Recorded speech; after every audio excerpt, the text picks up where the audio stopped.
द्वार धनी के पड़ा रहे धक्का धनी के खाए, कबहु धनी निवाज है जो द्वार छोड़ न जाए। एक दिन गुरुदेव कह रहे थे, अंतिम श्वास बिल्कुल खाली जाना चाहिए जिसमें ईश्वर या गुरु का भी ख्याल ना हो। एक साधक ने प्रश्न किया कि गीता में कहा है कि अंतिम समय में तू मेरा स्मरण कर, इसका क्या कारण है?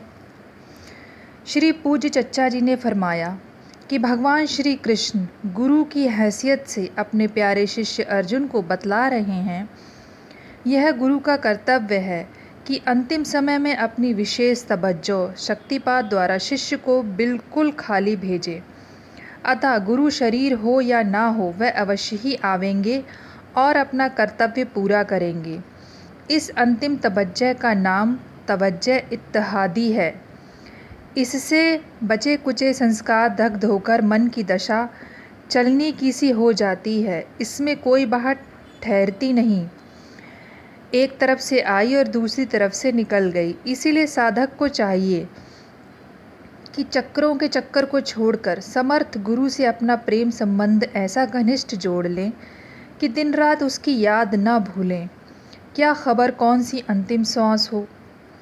श्री पूज्य चच्चा जी महाराज फरमाते हैं कि संत जन जीवों के संस्कारों को क्षण भर में साफ कर देते हैं।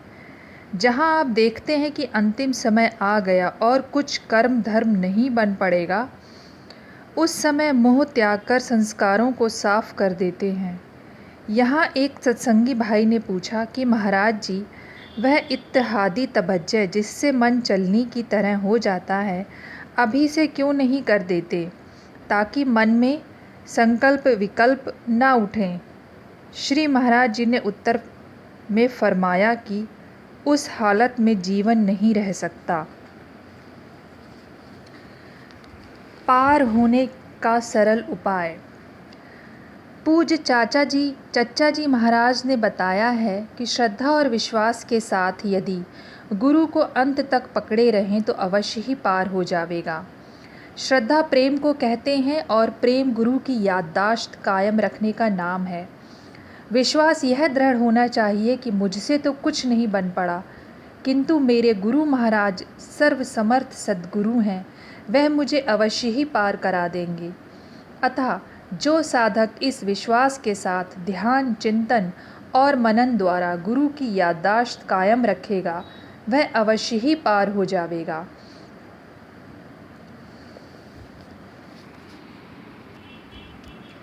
अतः जो मनुष्य कम से कम इस मृत्यु लोक में गुरु धारण कर लेता है, उपयुक्त तीनों लोकों के बंधनों से छूट जाता है। परंतु शर्त यह रहती है कि जब वह गुरु स्वीकार कर लेता है तो उससे यदि कुछ और न बन पड़े तो जो हालतें या आदतें या विचार जैसे बन गए हैं उसमें कमी न कर सके और अपनी मानसिक स्थिति का सुधार वह अपनी इच्छा और अनिच्छा के कारण न कर सके। परंतु यदि श्रद्धा और विश्वास उसमें टिका रहे कि कुछ हर्ज नहीं, भले ही मुझसे कुछ नहीं बन पड़ा तो भी मेरे गुरुदेव वास्तविक रूप से परिपूर्ण सिद्ध और समर्थ सतगुरु हैं, वह मुझे अवश्य पार करेंगे।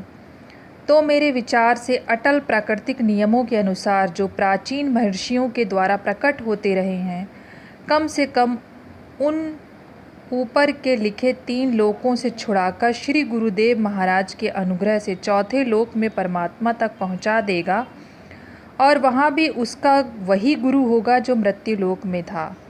वही गुरु शेष चारों लोकों आदि से पार कराता हुआ अनंत काल के लिए उसमें मिला देगा जहाँ से आवागमन नहीं होगा। अतः हे भाई, अपने आप को चाहिए कि उनकी याद में श्रद्धा विश्वास पूर्वक स्मरण ध्यान आदि करते रहिए। श्रद्धा का अर्थ प्रेम है, जिसको प्रेम नहीं कुछ नहीं। प्रेम श्री गुरुदेव की स्मृति बनाए रखने को कहते हैं। जिसको इतना भी प्रेम प्राप्त है और वह इस मार्ग पर सीधा लगा है तो उसे किसी चिंता की आवश्यकता नहीं। यह प्रेम ही ध्रुव लोकों तक पहुंचा देगा। प्रेम ही मार्ग है, उसको गुरु से धारण कर लेना उचित है। आपको उचित है कि मेरी तेरीपन को विचारिए ही नहीं, क्योंकि मनुष्य में यही बंधन का कारण हो जाया करता है और सदैव के लिए भटककर अपने अस्तित्व को भूल जाता है और तंग होता है। अतः ए भाई, पुरुषार्थ करके श्री गुरुदेव से प्रेम करते रहो, इस संसार में विचरते रहो, वह मालिक है और पार करा देंगे। अतः निश्चिंत होकर जो कुछ आप कर रहे हैं फल का बिना विचार किए करते रहिए, क्योंकि भगवत परायण पुरुष फल की ओर दृष्टि नहीं करते तथा कर्म पर अधिकार रखते हैं और सर्वदा पूज्य गुरुदेव द्वारा उस परमात्मा की समीपता प्राप्त करके उसमें लीन रहते हैं। अपनी ओर निहारिए, औरों से क्या काम, सकल देवता छोड़ के भजिए गुरु का नाम।